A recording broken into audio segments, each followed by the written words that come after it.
Camp Douglas, in Chicago, Illinois, was one of the largest Union Army prisoner-of-war camps for Confederate soldiers taken prisoner during the American Civil War. Based south of the city on the prairie, it was also used as a training and detention camp for Union soldiers. The Union Army first used the camp in 1861 as an organizational and training camp for volunteer regiments. It became a prisoner-of-war camp in early 1862.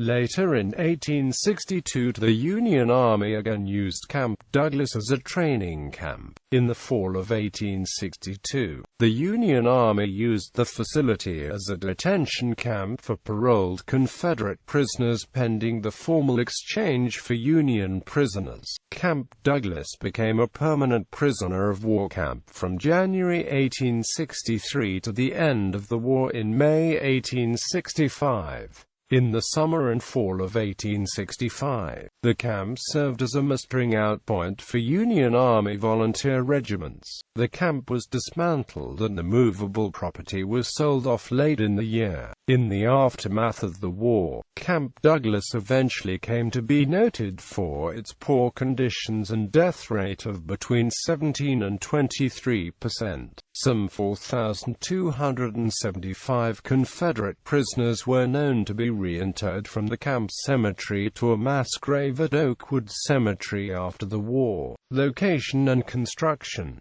Training camp on April 15, 1861, the day after the U.S. Army garrison surrendered Fort Sumter to Confederate forces. President Abraham Lincoln called 75,000 state militiamen into federal service for 90 days to put down the insurrection. On May 3, 1861, President Lincoln called for 42,000 three-year volunteers, expansion of the regular Army by 23,000 men and of the U.S. Navy by 18,000 sailors. Convening in July 1861, Congress retroactively approved Lincoln's actions and authorized another 1 million three-year volunteers. The states and localities had to organize and equip the volunteer regiments until later in 1861, when the federal government became sufficiently organized to take over the project. Soon after President Lincoln's calls for volunteers, many volunteers from Illinois gathered in various large public and private buildings in Chicago and then overflowed into camps on the prairie on the southeast edge of the city. Senator Stephen A. Douglas owned land next to this location and had donated land just south of the camps to the original University of Chicago. Henry Graves owned most of the property on which the camp was located. Illinois Governor Richard Yates assigned Judge Allen C. Fuller, soon-to-be Adjutant General from the state of Illinois, to select the site for a permanent Army camp at Chicago. Judge Fuller selected the site that was already in use for the makeshift camps because it was only 4 miles from downtown Chicago. Prairie surrounded the site. Nearby Lake Michigan could provide water, and the Illinois Central Railroad ran within a few hundred yards of the site. Fuller was not an engineer and did not realize that the site was a poor choice for a large camp because of its wet, low-lying location. The camp lacked sewers for more than a year, and the prairie on which it was built could not absorb the waste from thousands of humans and horses. The camp flooded with each rainfall. In the winter, it was a sea of mud when the ground was not frozen. When the camp opened, only one water hydrant worked. There was a severe shortage of latrines and medical facilities from the time of the camp's initial use through the period of incarceration of the first group of Confederate prisoners in mid-1862.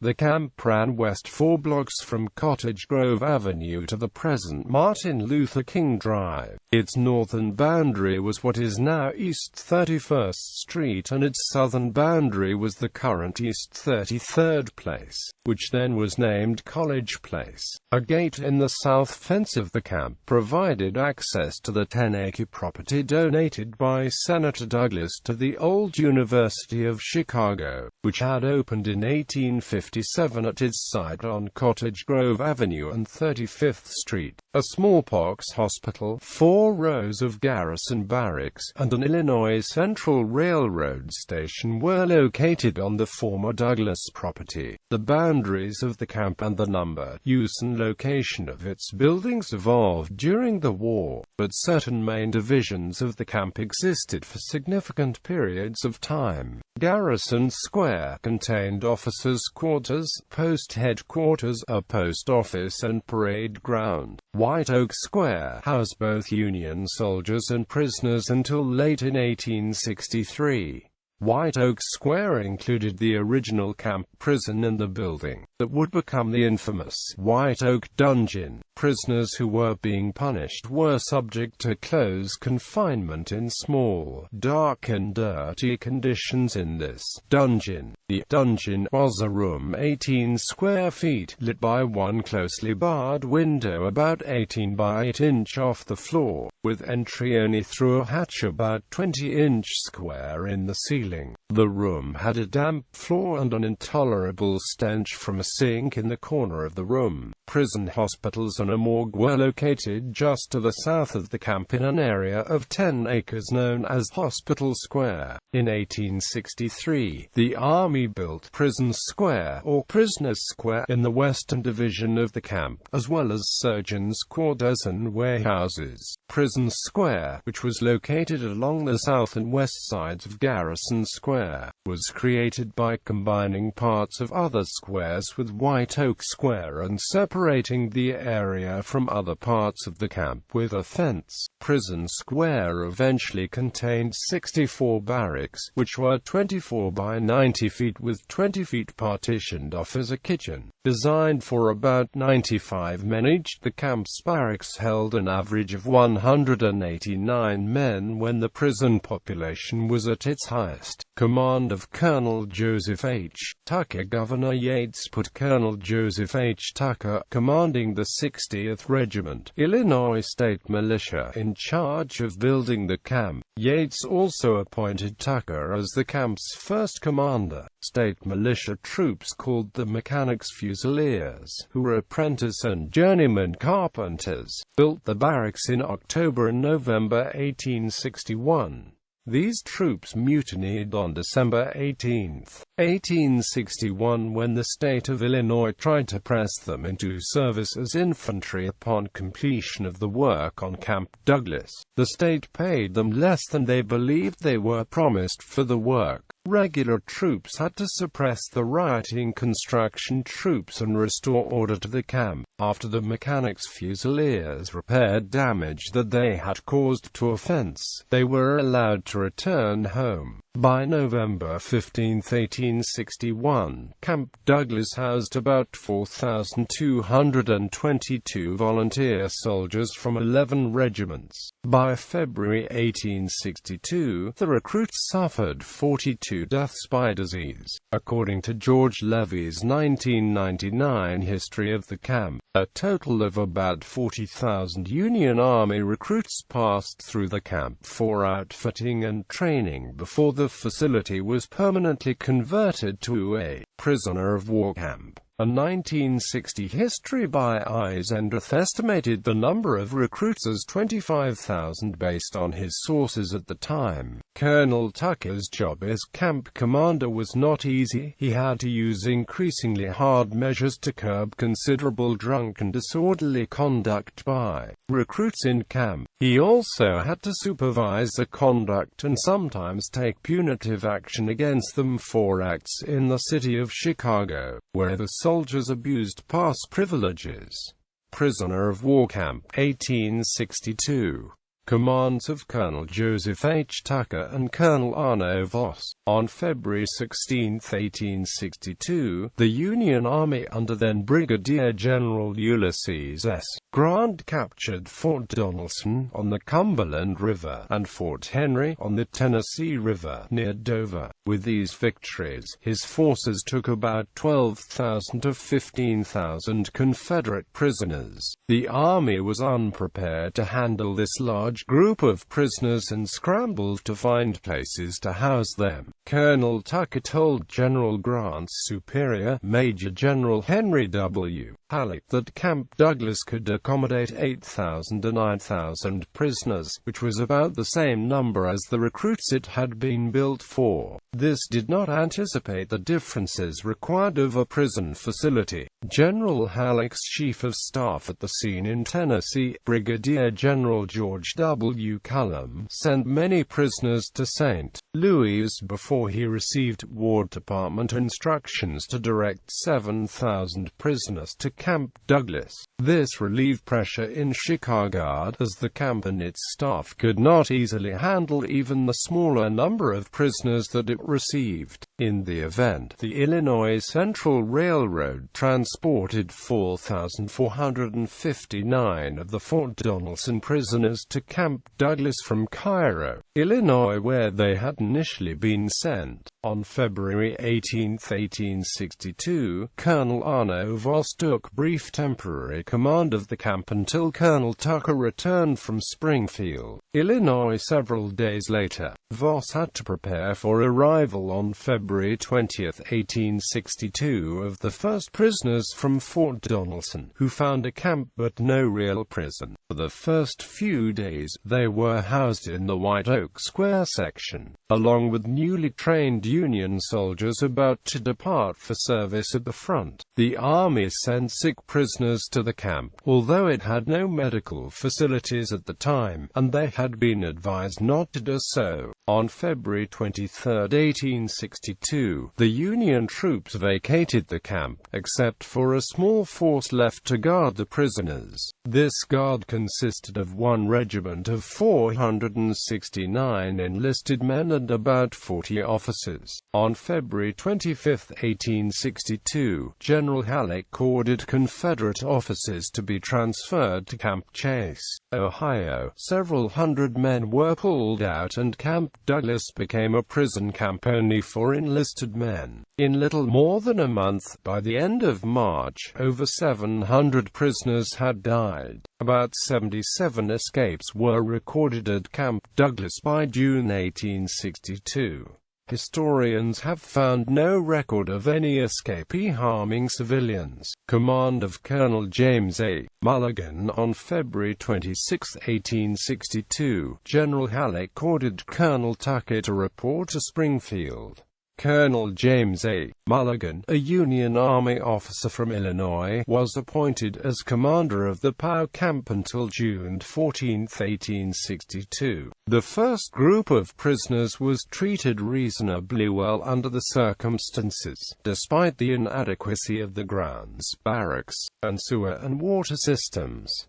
Sewers were not authorized until June 1863 for the camp, and took time to be completed. Initially, the prisoners received enough to eat, with cooking stoves and utensils to aid in preparation, and clothing. A good sutler store was set up. The Union Army sent 3 tons of cornmeal and large quantities of blankets, clothing, shoes and eating utensils to the camp on March 1, 1862. Sickness and death among the prisoners, and even among some guards, reached epidemic levels.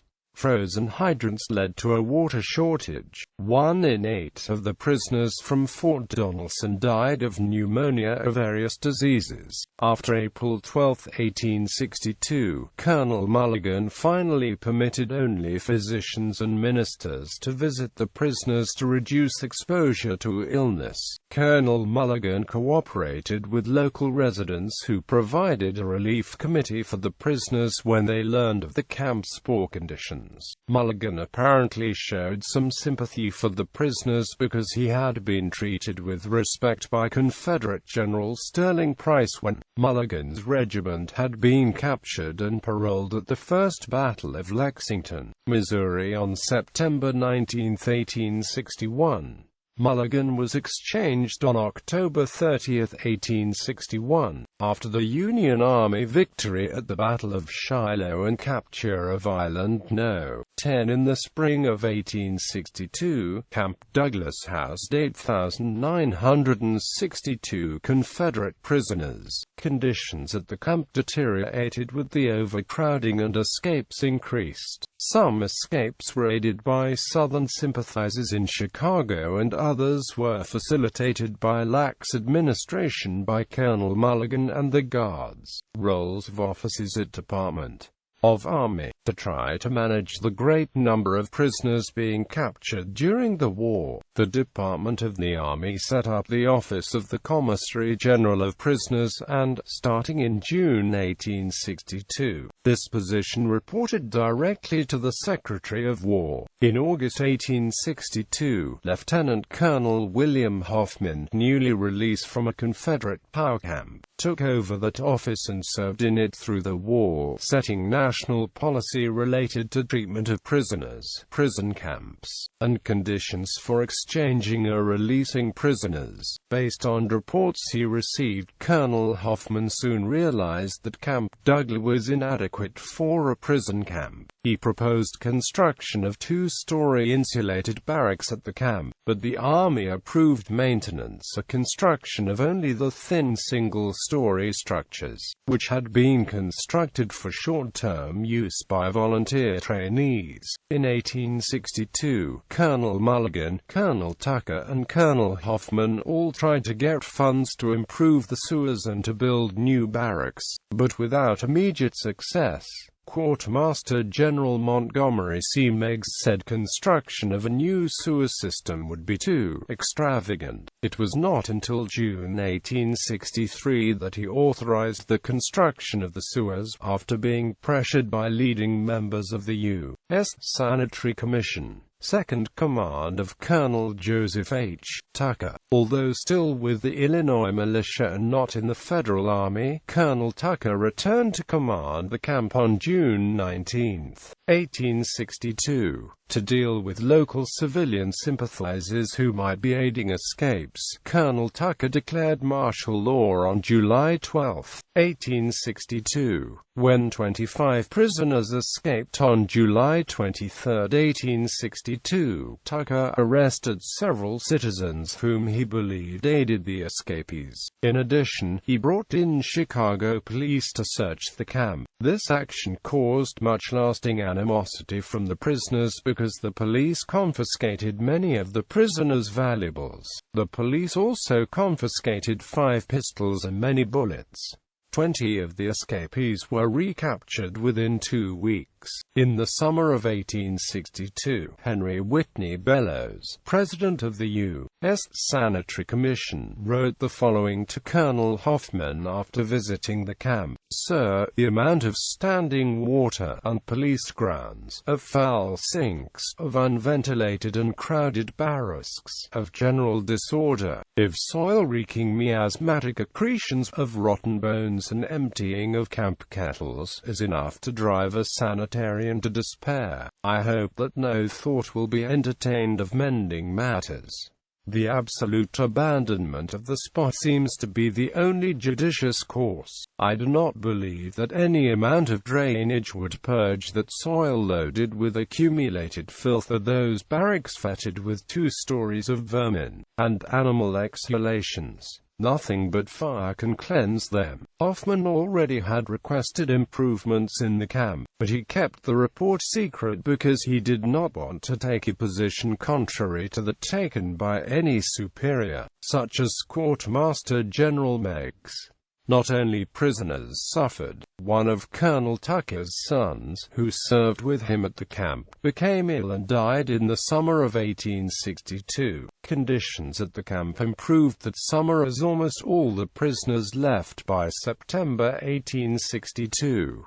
About 1,000 prisoners took an oath of allegiance to the United States and were free. All prisoners who were not too ill to travel were exchanged due to implementation of the July 22, 1862 Dix Hill prisoner cartel between the Union and Confederate armies. By October 6, 1862, the few remaining prisoners who had been too ill to leave early also were gone. Through September 1862, 980 Confederate prisoners and 240 Union Army trainees and guards had died at Camp Douglas, almost all from disease. Training camp and camp for detained Union parolees. 1862. In the fall of 1862, Camp Douglas again briefly became a training camp for Union Army volunteers. The Union Army then used the camp for its most unusual purpose.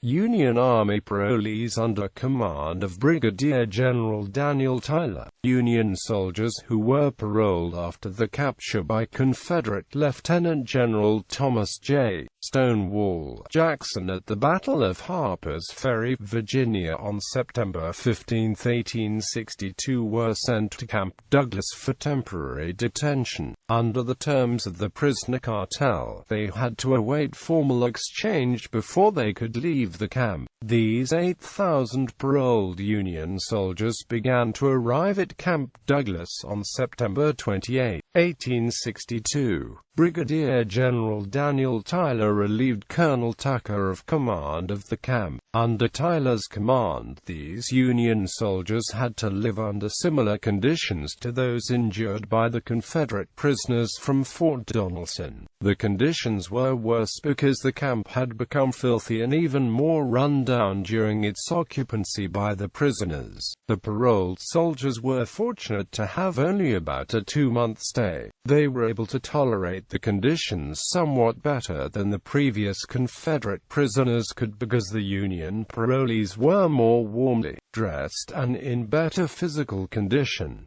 The damp conditions and bad food still took the toll. By November, 40 soldiers of the 126th New York Volunteer Infantry Regiment had died and about another 60 were ill with fevers. Under these oppressive conditions, the Union Army parolees became mutinous, set fires, and made many attempted escapes. On October 23, 1862, General Tyler brought in regular U.S. troops to stop parolee riots. Secretary of War Edwin Stanton also ordered Tyler to relax his strict discipline, which helped calm the parolees. Most of the prisoner of war exchanges between the Union and Confederate armies under the cartel were completed by the end of November 1862.